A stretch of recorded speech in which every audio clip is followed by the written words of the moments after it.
And we're back! Hi guys, welcome to the next part of the Rage Drives video. Now previously I'd left you guys with a little bit of an assignment to do, but of course no one submitted it on time. But here's the answer anyway. I had asked you to try and figure out why the combo that I just showed you on screen was working. Let's watch it again.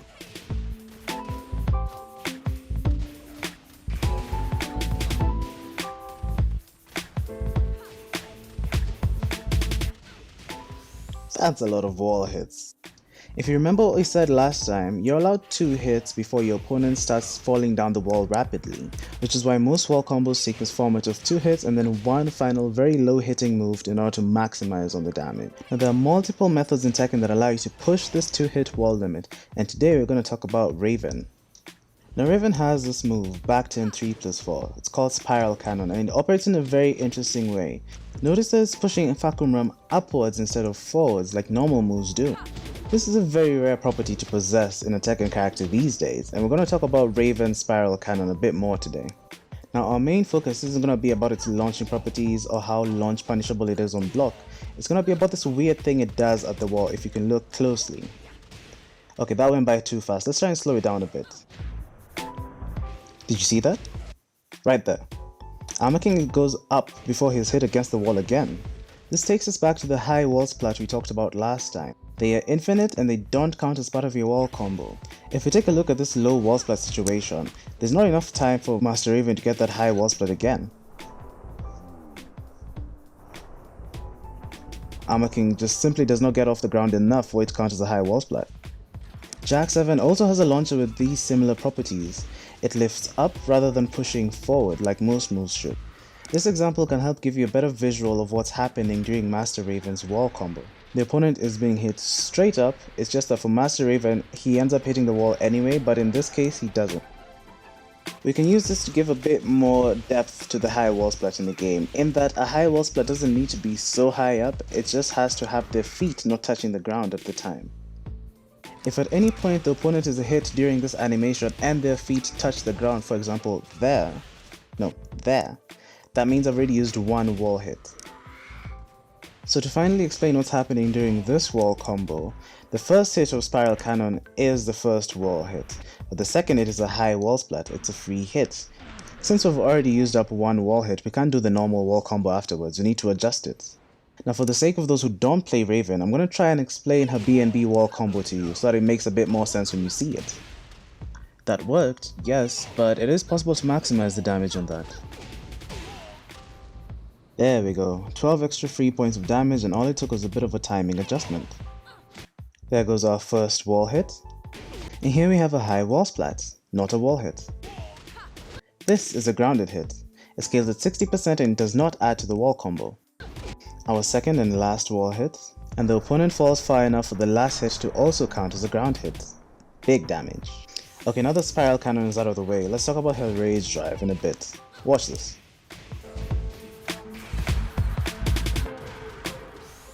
Okay, so we've talked about 2 types of attack throws, but basically there's like the really good ones and the really bad ones. The really good ones are the ones that will always work whenever they connect to the opponent, no matter what state they're in, back turned, grounded, whatever. The really bad ones, or maybe just the average ones, will only work in very particular situations, like this one only works on an airborne opponent.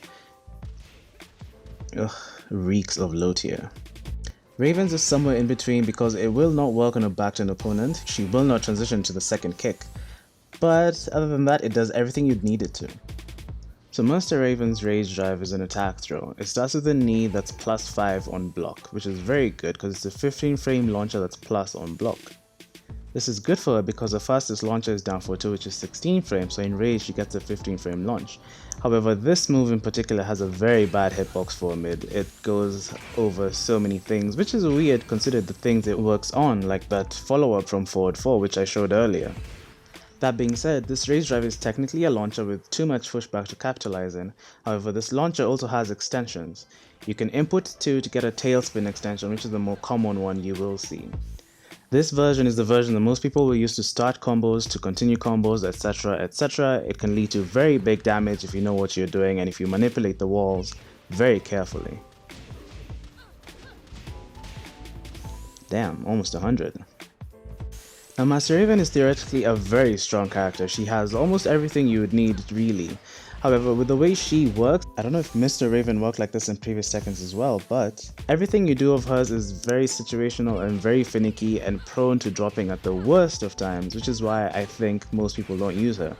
However, you can capitalize on this sort of random factor that she has, and once you do, you get big results for it. Take for example what happens when the Rage Drive connects on a side axis opponent. It will now work as a full launcher. The second hit of the attack through just won't come out, but you can convert if you're ready, and even the launch itself is very finicky. It needs specific conversions. This character is just a bag of tricks, but I guess that's what makes her fun. Look at what happens when the wall is involved. Like, how is Armor King getting wall splat like that? But it happens. This character is just fantastic like that. And once you learn how to, manipulate all these situations, I guess you have a really cool character to work with. Take a look at some of these combos in this combo video. Just how interesting this character's Rage Drive can be used. I don't know how well this can be done in a match, if at all, which is why I think it's very rare to see Raven do well in tournaments, but I mean, once you know what you're doing and when to do it, this character can do some fantastic things.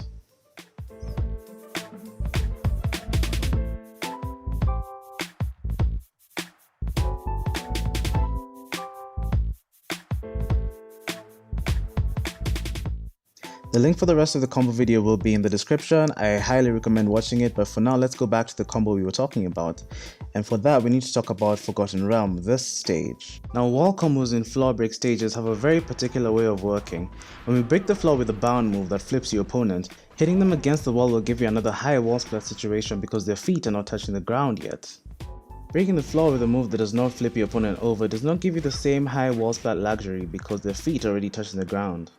Just as a by the way, that doesn't mean it's always important to break the floor with a bound move. There are times where it's better to spike your opponent down normally. For example here, that combo didn't carry to the wall quite completely, but if we break the floor strategically, we can be able to get Lili to the wall and get our wall combo. Beautiful. Unless you have specific combos for it, breaking the floor with a bound move in the middle of the stage can make your combos end very awkwardly. Now, with all that finally being said, we can come back to the original combo and now fully understand what's going on. High wall splat, free hit, grounded hit. No wall hits took place during that entire Rage Drive, and we flipped our opponent. High wall splat, both of those hits, no wall hits have been used. Only one wall hit there, and then we finish our combo, and congratulations, 129 damage.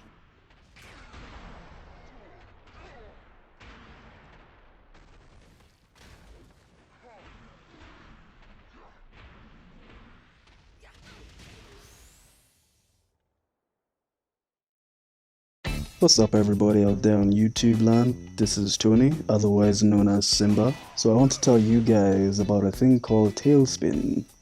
Tailspin is a universal combo extension mechanic that exists in Tekken 7. It allows you to extend your combos even further and get in more hits for more damage. Most spin attacks or screw attacks don't activate screw animation when the opponent is standing on their feet. However, some screw attacks have special properties on counter that initiates a juggle and having your screw attack as your juggle starter. Remember, when you start a juggle like this, you cannot get a second screw during the combo. The game's definition of a tailspin or a screw move is a move that sends airborne opponents spinning down, that little green icon third from the bottom. However, not all screw moves work like this. Let's look at Paul's sidestep 1 for example. On its own, it's just a normal knockdown on hit, but on counter hit, it gets a special launch animation that uses the tailspin animation. But when it comes to an airborne opponent, the move just does not screw the opponent. If you look closely, the game doesn't actually classify this move as a tailspin.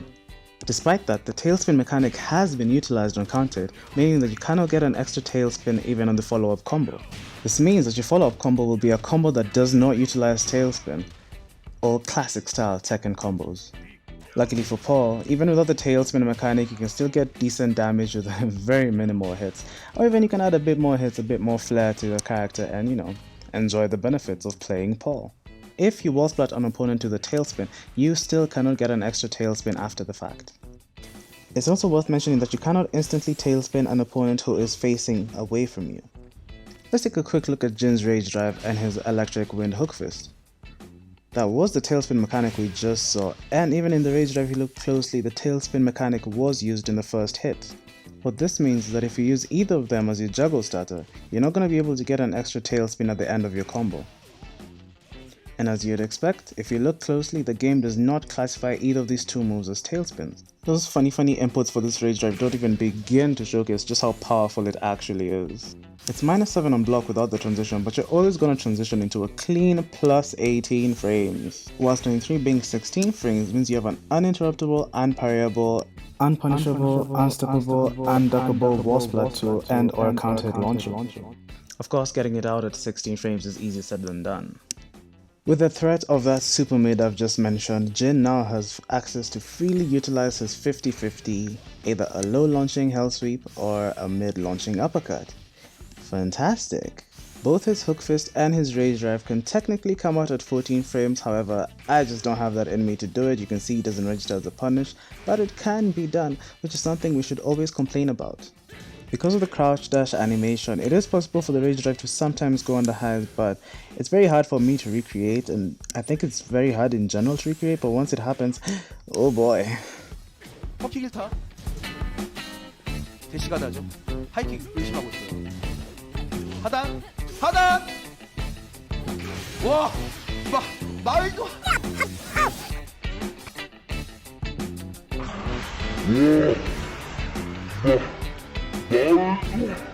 하이킥을 지금 레드로 뚫었어요. 와. This sequence on hit does 70 damage all on its own, by the way, and the last hit is a wall drive, which if you remember we mentioned, it gives you a free wall splat.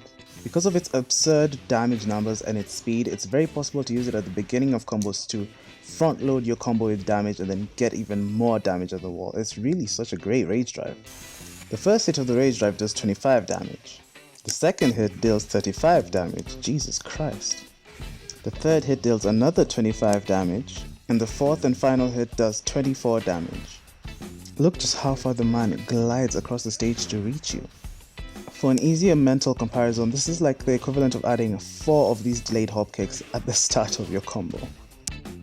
On block, the first 2 hits jail, meaning that you can't do anything about the second mid once you block the first high, but the third high you can duck. The last hit of course is a safe on block, plus on block wall drive, so you better stand up in time to block that as well, or parry it or something. You probably figured it out already by now, but if you use this rage drive in a combo, you still get a chance to add a tailspin on top of it. Isn't that just brilliant? However, again, if you do launch with the rage drive, you cannot get the tailspin after. You'd need to remember that. Just a small side note, Jin also has this mechanically fantastic rage out that's 13 frames with a very nice hitbox. But we're not going to delve into that. I just want to show you the damage comparison if you use the rage out in a combo or if you choose to use the rage drive.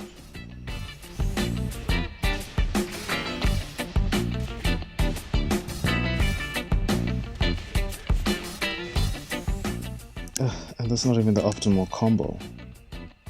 Remember we said that tailspins don't work on a grounded opponent when they're facing away from you, meaning that if you do launch the rage drive on a backed opponent, you still get to keep your tailspin. However, I didn't find much use for it, but because this rage drive does so many good things at once, it has very many layers to it. For example, this crouch dash mechanic built into it is so vast you can use it to easily run under your opponent or create some very good OK situations. It's really cool. If by some odd stroke of luck you get the second hit only to connect as a launcher, you can still combo from it, but it is a bit tricky and hard to get used to.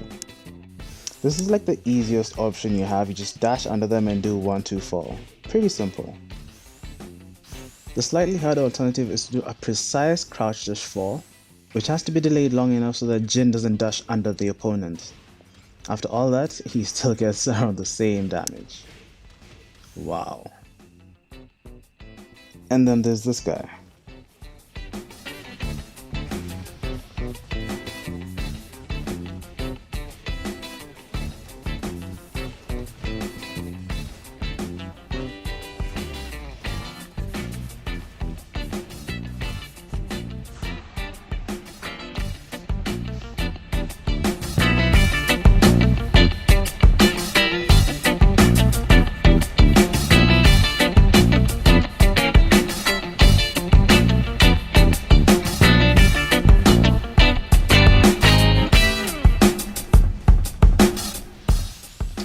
As you can already tell, I already feel some type of way about this rage drive because the most obnoxious thing about it is having to defend against it. Like his normal electric, you have to step it to the right, but then the follow-up sometimes will clip you and you still get launched, and even when you're stepping right, it can still clip you, and it's just, oh my gosh, it's just super annoying. There's only you have 4 different moves to think about. Once you block one of them, you're just completely fucked. And now you have to worry about the mix-up on block as well. It just feels like a lot. The most rewarding thing I found to do is to duck and anticipate the follow-up punch. Either you can launch or you can parry if you're able to.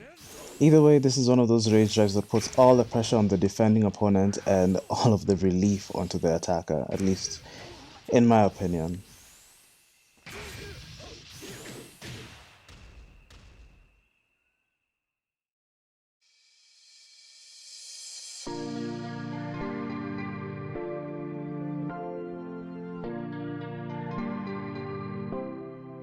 Now, let's officially get started on the second category of rage drives, and I'm gonna call them screw drives. And there are 2 types of screw drives in this game.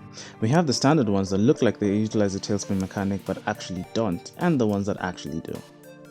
The first type is the type that doesn't give you an extra tailspin, they're just additional tailspins to the move list and nothing more, and I mean, very underwhelming really. With the way these rage drives have been implemented into the game, they serve little more purpose than just being surprise attack launches.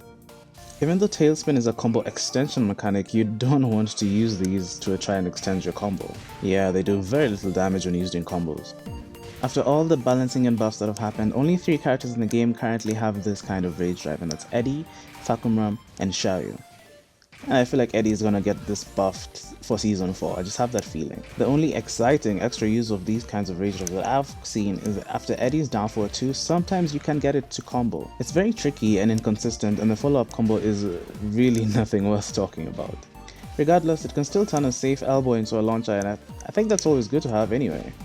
I'm not really gonna bother much with these types of rage drives because even at the wall, there's nothing much else to say other than they are launches that don't allow you to get an extra tailspin after that. That's it. Fakumram is unsafe on block though. It's worth mentioning though that Xiaoyu's rage drive does this different animation that most tailspins don't do on a backturn opponent, which allows her to get a follow-up combo after. I don't think there's any other tailspin in the game that does this. Since the first hit of Fakumram's knocks them off their feet, he still gets a tailspin as well. The second type of screw drives are the ones that give you an additional tailspin. But when I say additional, I mean they don't even use tailspin in the first place, so it's still just one tailspin.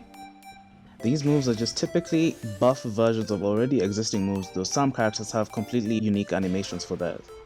You can know a move is an extra tailspin when it has this blue flamboyant sparkles that happen, very dramatic.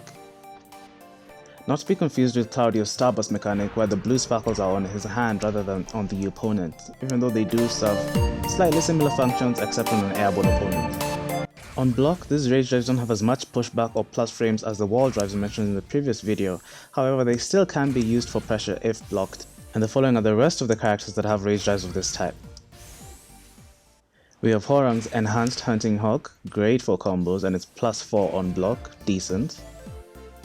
We have Lee's down for 3+4, not really a buff version of an existing move, however this one is not plus on block. You need to keep that in mind, especially if you hold forward. Lili's is +9 and both hits track extremely well. It also jails on block but it has quite a bit of pushback. Lei's Panther Rage Drive is a low-high. This move jails as well but it is -14 and most people don't know that, however sometimes it can be -13 so be careful. Miguel's down back 1+2 is a double mid that's only +3 on block. It recently became an extra screw drive. For characters with reversals, it's a right punch then left punch. Shaheen's down back 2-4 is one of the fastest rage drives in the game, but however it is mid-high and it doesn't jail. If you don't duck it though, he is a very plus. Especially when he transitions into the stance, however his stance isn't exactly a mix-up stance, there's not much to fear there. The thing I find really odd about these tailspins is that they are marked as tailspins in the move list, and yes, they do send airborne opponents spinning downwards, but I feel like it's not exactly a fully accurate depiction of what they do. As we've already established, normal tailspins don't allow you to use an extra tailspin in a combo, however these special extra screw drives do just that, which is why I call them extra screw drives, but I feel like how the game has depicted them doesn't really indicate that well. Not that Namco is known for, explaining things properly to its clientele. To me, these moves don't even utilize the Tailspin mechanic, however, they do share some similarities to Tailspins. I think just two actually. Tailspin is a combo extension mechanic that can sometimes be used as a combo starter. However, screwdrives can always be used as a combo starter except, just like Tailspins, on back-turn opponents. The other thing they have in common is that the Tailspin animation is just so grandiose that it causes high wall splat whenever the wall is nearby. Just look at how high they can go. Yeah, Jin's rage drive is just fine. If you're aware of where the wall is, you can use this to get a lot of damage from your simple rage drive. Over here we have an example of that happening in-game, however this is not the main focus of why I'm bringing up this high wall splat. Looking closely at the screwdriver and the normal Tailspin, the animations look very similar. If you take a closer look, Lei's legs go a bit higher during the rage drive than they do during the Tailspin. The rage drive version recovers faster and leaves Lei airborne a bit longer. Now that I've mentioned it, you won't be able to unsee it. This brings me back to my best friend, the high wall splat. Let's use our handy dandy rewind and slow-mo tool to take a closer look.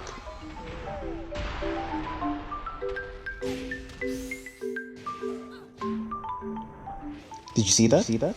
Right there. Armor King goes up before he's hit against the wall again. This takes us back to the high wall splat we talked about last time. They are infinite and they don't count as part of your wall combo. It's going to be even much harder to see in this instant, but Bob does indeed travel a bit upwards before hitting the wall again, because he does enter the Tailspin animation rather than just being hit flush against the wall.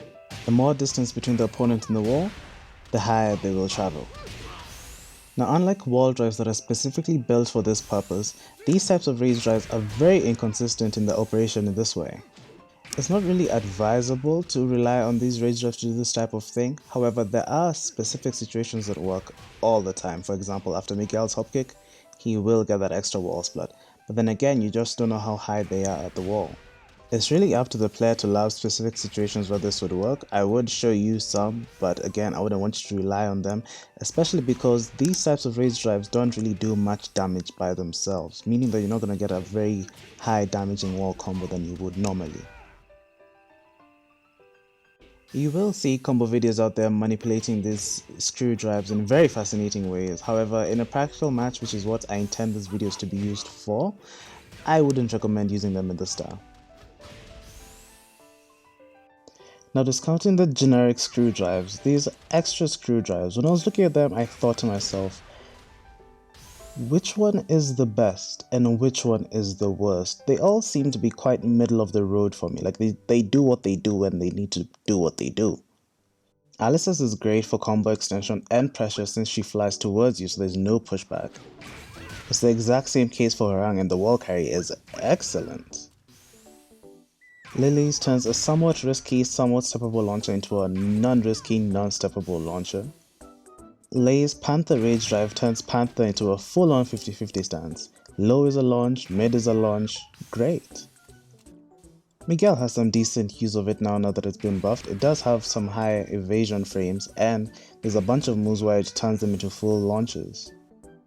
Shaheen's is a 14 frame mid hit conformable full-on launch that can go into transition. And Li's, well, Li's. When I'm looking at the utility of a character's rage drive, I'm not only looking at the move itself, which is most often a good move. I look at how well it enters the move list, what benefits it brings to the character, and so on and so forth. Lili's down 4 3+4 is a move that has immense utility.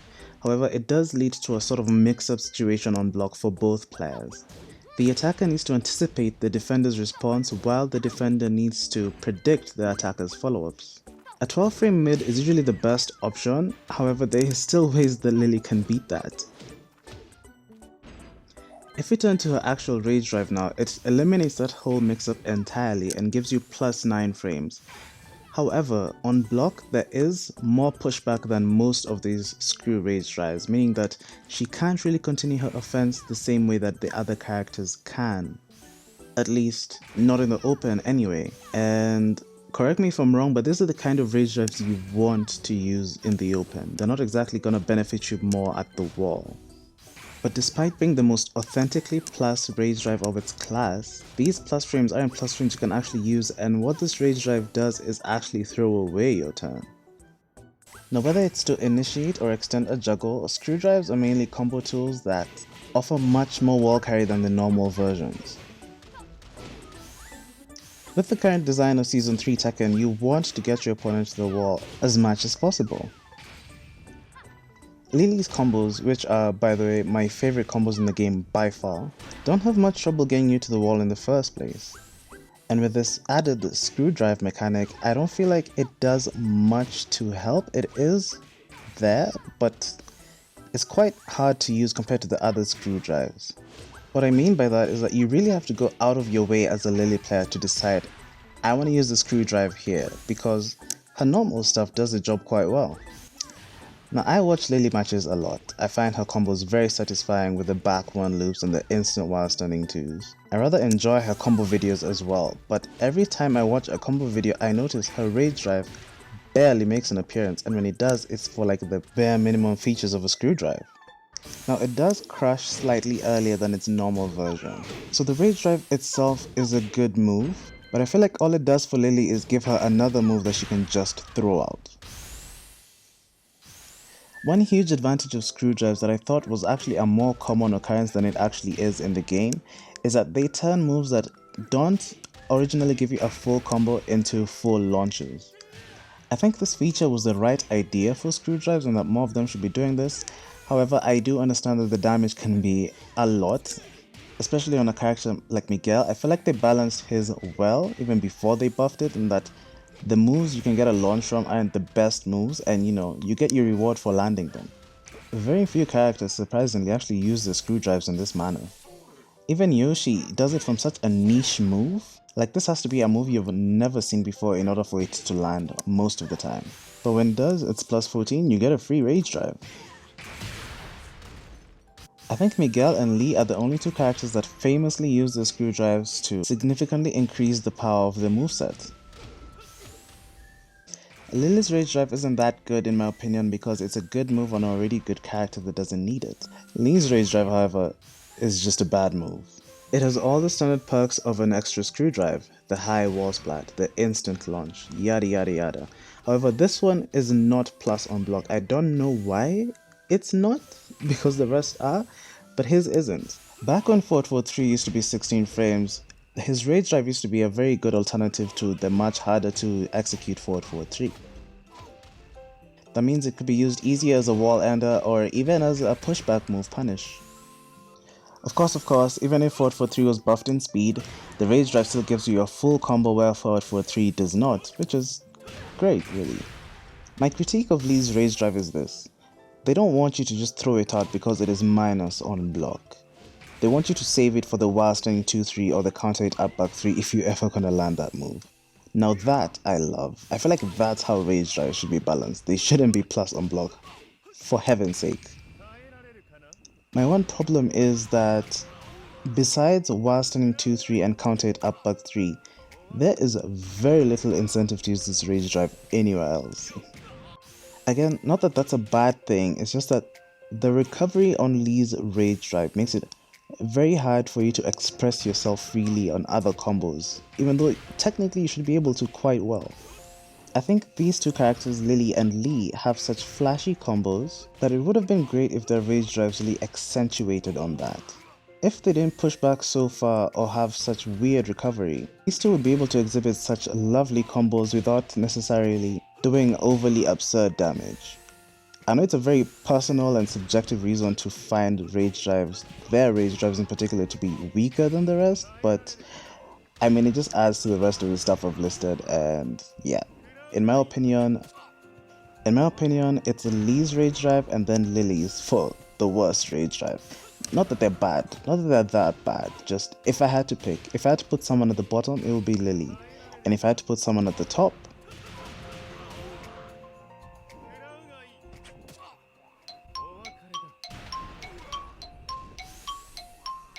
Shaheen's just has to be the best for me. a 14 frame confirmable rage drive. There's really not much else to say about that.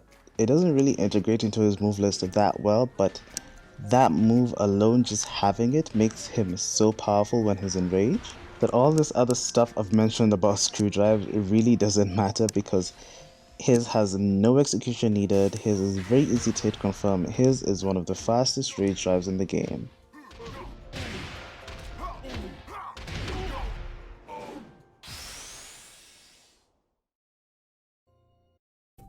With that being said, I think I've covered everything significant about screw drives. They have pretty straightforward uses in neutral. It's either a 50-50 or a combo extension mechanic, or just a free launcher.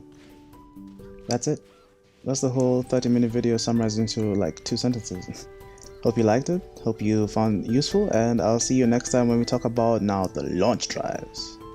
By the way, by the time this video is up, Season 4 is mere hours away, so any updates that will happen to rage drives I've already covered will be covered now in the final part, the 4th and final part. Take care and say hi to everyone.